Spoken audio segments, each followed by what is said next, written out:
Hello, everybody. Welcome to a new episode of Reality Derby. I am Marcus James Dixon. And I am Denton Davidson, and we are all about Big Brother today. Yes, we have an exclusive interview with Julie Chen Moonves, which we're going to show you in just a few seconds.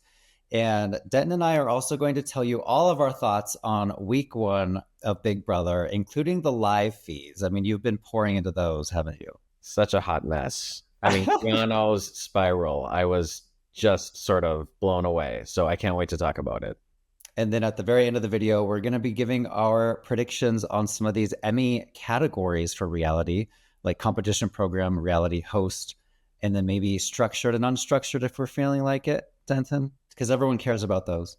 I know, and there's no Big Brother to be spoken about in those, unfortunately. Never, it's never been nominated for a single Emmy award. Wah, wah. Okay, well, let's get into our interview with Julie Chen Moonves, and then we will talk on the other side. Here she is. I have learned that I can show my personal side.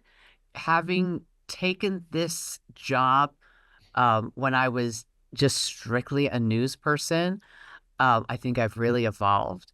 And, moderating the talk for 8 years has helped me also learn that I can show my personality on the show. And just to have fun with it and not take myself so seriously or the game or any unexpected, glitches that happen on live television. That's my whole background. I've never done anything but live TV. So I think seeing that I've matured with the show and loving all the house guests, no matter what they bring to the table. Here we are in season 27, and I'm curious, one weekend, it's still early. Do you have a favorite moment so far this summer? I think my favorite moment this summer was when Rachel Reilly entered the house and they were screaming and then chanting her name. Her entrance was just epic, and we would expect no less from Rachel, past winner. And after 14 years, she may be, a wife and a mother now, but she's still that girl who won against all odds. She still has that fight inside of her. I can tell. I've been watching the live feeds. She is a little bit older now. She's playing for the first time without Brendan. Do you think that's going to affect her game at all? I think it's going to be better that she's playing without Brendan because she went on to win it when she, lost him by her side. That was early in their relationship where it was like, I can't live without you. And that interfered, she said so herself early on, that really interfered with how she played the game and kind of took her focus away. It competed for her time and attention. And now all bets are off. The thing to watch is if she can keep up with how the competitions have evolved and changed. And, she is 14 years older. That's something to take into consideration. We saw Janelle, who was a comp beast, when she went back in the game years and years later, the competitions weren't what she was used to. So as the host, you usually stay outside the house on the stage. But this year, you went into the backyard because you'd been kidnapped by the mastermind's accomplice. What was that experience like being up close and personal with some of the house guests in the backyard? It was strange because I normally don't see them until they've either been evicted or won the game. And suddenly to be in their quarters and part of a game, I loved it, but it was strange. And I think it was strange for them also. Like Zach was so excited that he won. He didn't know how to react to me, to give me a hug like that. But it was a moment. And I loved being there. How claustrophobic was it? You were in that tiny closet. Were you praying that somebody would come and open it up as soon as possible? Good thing is they had a camera on me. So at one point, as they were playing the game, I turned the camera and I just did so I knew eyes were on me and I could get out if I needed to. Over the years, you have fully embraced the nickname Chenbot. And, a storyline I'm waiting to see happen is Zingbot meeting a robotic version of you, Chenbot, and maybe they host a challenge together. Maybe they, just have fun being friends. What do you think of that idea? I like it. I would love like a face-off, between me and Zingbot, but I can't compete with this Zingbot. I'll have to do something else. I don't know, but I like it that, that could be some sort of competition or I don't know, some dynamic duo visitors in the house. In what ways has the AI arena, which is now known as the BB Blockbuster, reinvigorated the live shows each week? Because as a fan, I love it. I know the fans are so happy to see it return this year. It really has put the element of surprise back into the live show in the beginning of the season. You know, what we saw happening was that at the beginning of the season, it was always a non-event, no surprise, landslide vote who was getting evicted. Going into live eviction night, you always knew who the two people were and how the house was going to vote. People wouldn't even give a sympathy vote to their friend if they were on the block because they didn't want to put a target on their back. So now with this element of Blockbuster, 3 nominees, live show night, live competition, one comes off, it's anybody's guess who. You see the live campaigning happening in real time, and that makes it special and a surprise. So I love it. And as the host, you probably have to come up with questions for all three of them because you don't even know who's going home. Yeah, it keeps me on my toes as a journalist. Mm-hmm. Well, the next seasons of The Amazing Race, House of Villains, and The Traitors will all include former Big Brother contestants. How proud does that make you to see your little house guests out there flourishing in this reality TV landscape? It makes me so proud. And then of course I know who to root for. But it really is such a nice acknowledgement and tip of the hat to our show that knows how to pick people because other than Suri, and I think there was one or two other past survivors, we don't really do that. We like to scout our own talent and then watch them make careers going on various shows after Big Brother. Yeah, I can't wait to see, how they do because we've seen Rachel on The Traitors and now she's back in the Big Brother house where she belongs, right? Absolutely. I mean, she is a queen. Well, Julie, thank you so much for chatting with us. We can't wait to see how the season progresses. And Yes. are you excited to see, who goes home first? Yeah, you never want that title. I am. I am excited to see who goes home first. I always feel bad for that person. Okay, well, that was Julie. She's been doing this for 25 years now, Denton, and this is season 27. It's incredible. And she mentioned how she started as a news person, and you can really see that. If you go back and watch some of those early seasons on CBS, she was so tightened up. She really has loosened up quite a bit. And, those early seasons were when she got coined Chen Bot. And Yeah. she's since, had fun with that nickname and she understands the joke. And I, for one, would love to see Chenbot versus Zingbot and Yeah. watch them just have at it. So it was something interesting we had discussed before. So I'm glad you asked her about it. Yeah, and I want to kind of see a robot version of her. I don't want to see Julie with Zingbot. I want to see the production team create a brand new robot and have it be like Zingbot's best friend or something. She also talked about Rachel being a queen, and her favorite moment this season is Rachel coming down those stairs in that epic fashion, and she's like, "Floaters grab a life vest." I like new Rachel personally. I mean, she has this persona as like this diva, and of course she puts on a show.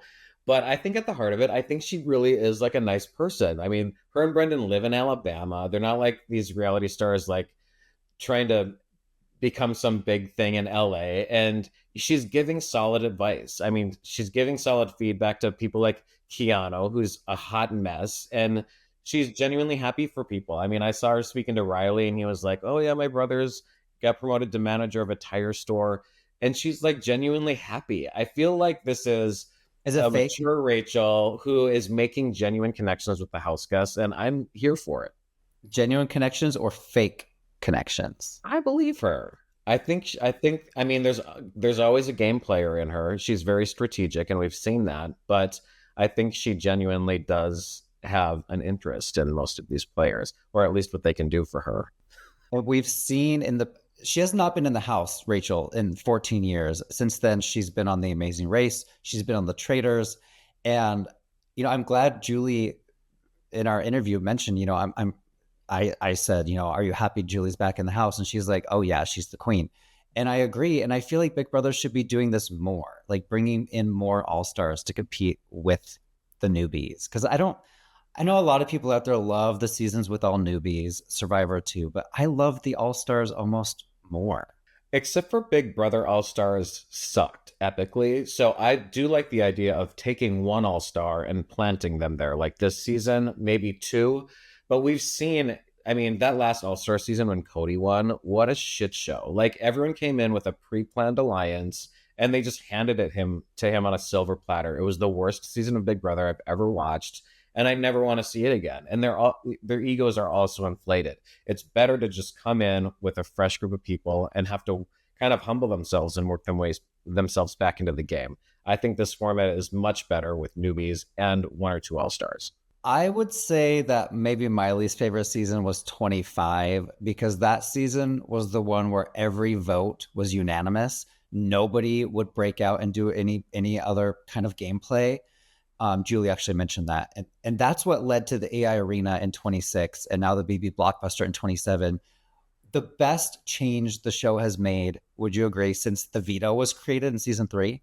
Absolutely. Knowing that there's no sure bet that someone will go home has been the best thing that's happened to this game because it did get so boring. And especially if you're watching the live feeds like we are, you know what's going to happen. And it's just they keep showing like all these different scenarios, but you know they're never going to follow through with it.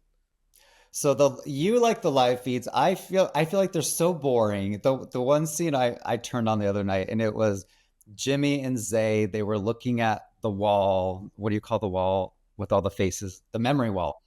And Jimmy was using strawberries to be like, okay, these people are voting for you to stay. These strawberries are voting for you to leave. And I'm like, this is stupid. But tell me about Keanu. You saw this Well, I whole didn't thing with Keanu.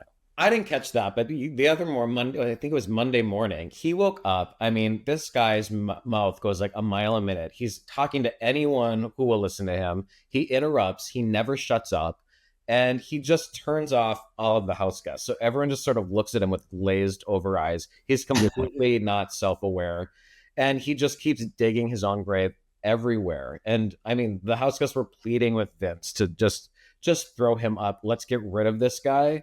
And then Rachel smartly talked Vince out of it, saying, like, why would you get rid of the biggest threat everyone hates in the house when they'll just do it for you next week?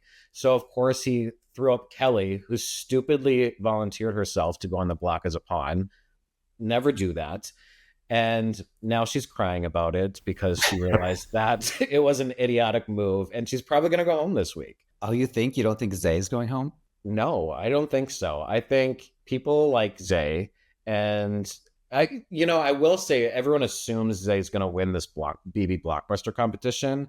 That's not necessarily the case. I would not underestimate Kelly. I would say Amy is a dark horse probably, but it's probably going to have some sort of puzzle incorporated. I Yeah. mean, it's not going to be like a sprint. It's So not going to be like an arm wrestling competition. Like they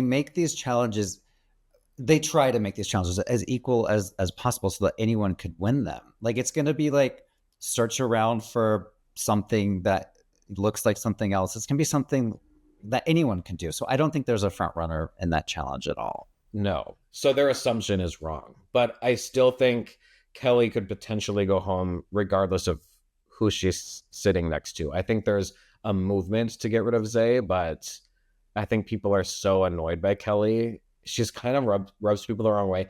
Rachel even asked her in the live feeds, like, okay, so we don't want to keep you, but like, if you keep you, can you just guarantee we're not going to be targeted? And she's like, I'm not going to make any promises, but I'll just try not to win HOH. So Rachel was like, well, fuck off. Like, nobody wants to work with you stupid idiot. So she has very much lowered her likability amongst the house guests, despite Vince's attempts to save her. Yeah. And I just remember that scene from day 2 when she's like to Vince, like, put me up on the block. And he's like, what? Like, why would I do that? Like, we're in a final 2. And she's like, I want to do it. Like she tried to be, tried to make a fun game move that people would talk about. And now she may be going home. I want to talk about Showergate because it's all anyone wanted to talk about in the house.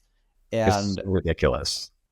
talk about like a lack of self-awareness. First of all, who takes 2-hour showers? If you do at home, put it in the comments. I'm curious.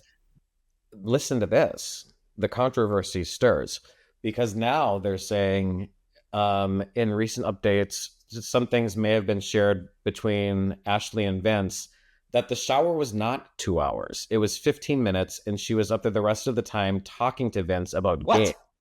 That's what they're saying. If people are saying.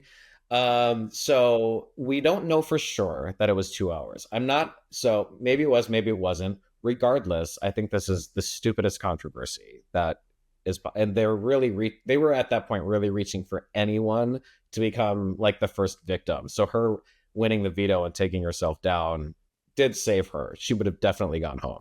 I mean, you never want to, on a reality competition show in week one, you never want to give people a reason to vote you out.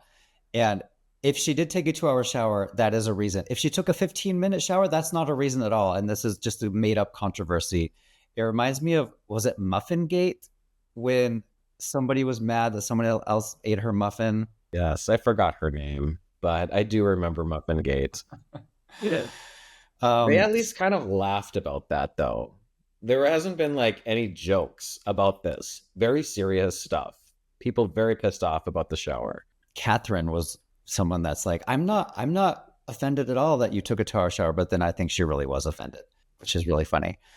Is there anyone else we haven't talked about yet on the most of them? Half of them I don't remember their names. Like, we need to just get more time with them. That You know, every episode is sort of focused on who is the most interesting. So when there's 17 people in the house, there's just not going to be airtime.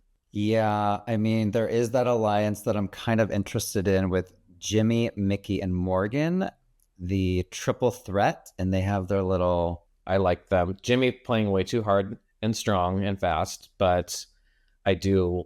It's entertaining to watch. I like him, and I like that trio. People on social media are comparing Jimmy to Reagan, who was the sassy gay from Rachel's first season, where they got in that huge fight where he made fun of her pimples on her nose. So I don't know. Well, I want to see a fight. Like, those are always my favorite moments on Big Brother, when people get in huge arguments. Apparently, Will is in like 7 alliances. So he's someone that nobody's talking about. And I think people thought he might be an early target. He's the oldest house guest. And now I think he's been able to float by. But I think he's now in, I think he mentioned that he was maybe in like 7 alliances. And then he was like, I still have no idea what's going on. Wow. So I do like that the bros have crumbled. Like, Zach and Zay have turned on Keanu. I hate a bromance alliance. I'm just so tired of it. And I mean, the Brigade worked, and that was on Rachel's season, and she's been warning people about that. Okay. So, but I think of the bros, Zach is my favorite. I think he's the best combination of brains and brawn. So I'm rooting for him and Rachel. I like Mickey a lot. I think she's gonna be fun. Who are your favorites right now, or who do you think can go the distance? I think if Jimmy and Rachel work together, they can make it to the end. But I think he's going to flip on her the moment he can. I do like Amy, even though I mean, we didn't even talk about the mastermind's accomplice, which I don't even know if we need to. She was the accomplice, surprise. I liked her up until the moment she cried in the HOH room over Ashley's showergate situation. And I'm like, why are you crying already? It's day 2, Amy. But I do like that. If anyone cries, I'm out. She has the Mom Squad alliance with Rachel, which I kind of enjoy. And then we should mention Zach got that $10,000 prize, which he can use to bribe, I guess. Remind me, he bribes the HOH. If he doesn't have to bribe anyone, I don't think. I think he can just buy his way off the block. I don't think the HOH has to agree to it. I think he just says, I'm using my 10K. I'm no longer on the block. So if he's not nominated more than once, he's safe until the jury house, because that's when it expires. So I mean, Zach has a clear path as long as he doesn't screw up, and he doesn't seem to be at this point. Can he also use it on someone else if someone else goes on the block and he wants to buy I don't believe so. Okay. Because I like when people use vetoes on other people. Like, remember Angela last year? She got 3 vetoes used on her. including by Tucker. And those are always the best moments, especially because she didn't know any of those were happening. And No, they didn't tell her anything. That was she the would best freak part. out each time. And she was just like, why? What's happening? And she was always so grateful. It Yeah. was a mess. So, okay, final predictions before Thursday night's episode. You think it's Kelly? I think it's going to be Kelly. And if there's an HOH comp, which they haven't really been finishing those a lot lately. I don't know what's going to happen. Is it 90 minutes on Thursday or just Wednesday? I don't even know. Can't remember. CBS has been bombarding the schedule with Big Brother episodes. So it could be 60, it could be 90, it could be 120. I don't know. Yeah. Anytime over the next few weeks that there's an HOH comp, I'm probably going to just predict Zach because I think he is the most well-rounded athletically and intellectually combined. So I think he's probably going to be my HOH prediction. Speaking of predictions, at Gold Derby, we make predictions for reality shows and for award shows, and we have our Emmy nominations. Do you want to quickly talk about who we think is going to win Best Competition Program? I mean, it's definitely between The Traitors and RuPaul's Drag Race again. And The Traitors prevailed last season. And now I don't know. RuPaul has lost before. It lost to Lizzo and then came back and won. So it could lose to The Traitors and come back and win. I mean, overall, RuPaul's Drag Race, I mean, that combined with Untucked still got more nominations than The Traitors. And it's still the longer running beloved show. So it's interesting. It might be more interesting than people think. Yeah, I think RuPaul overall got 10 nominations this year for Drag Race and for Untucked, and The Traitors got 5, I believe. And The Traitors missed an easy one, which was costumes. I don't know how they keep missing this. It's so strange to me. But I'm going to just say The Traitors is going to win again. When the voters like something, they like it again and again and again. But if I was a voter, you know what I would vote for, right? Survivor. It's my favorite show. And it usually doesn't get into this category. So I'm super happy to see it nominated for series and for host, which has never happened in the same time that they've both been nominated. Speaking of host, let me rattle off the names here. Jeff Probst, RuPaul, Kristen Kish for Top Chef, Alan Cumming, who won last year for The Traitors, and then we have the Shark Tank hosts. Do you think Alan Cumming again? Yeah, I mean, it's pretty par for the course. And this is the same group that continues to be nominated time and time again. Kristen Kish just picked up right where Padma Lakshmi, I always struggle with that name, left off. I mean, Kristen is on her second season hosting and she's nominated again. So Top Chef is just sort of always there, but they never win. Yeah. Like The Amazing Race got so many nominations this season again, and it used to win this all the time for like almost 10 years in a row or something. It was something crazy. like that. And RuPaul actually set a new record for the most nominations in reality host at 10. Tom Bergeron and Heidi Klum both had 9. So good on you, RuPaul. Okay, best unstructured reality program. The nominees are America's Sweethearts, Dallas Cowboys Cheerleaders, Love on the Spectrum. My heart is with that one. RuPaul's Drag Race Untucked, The Secret Lives of Mormon Wives, which is the brand new show on the block. Also, America's Sweethearts is brand new too.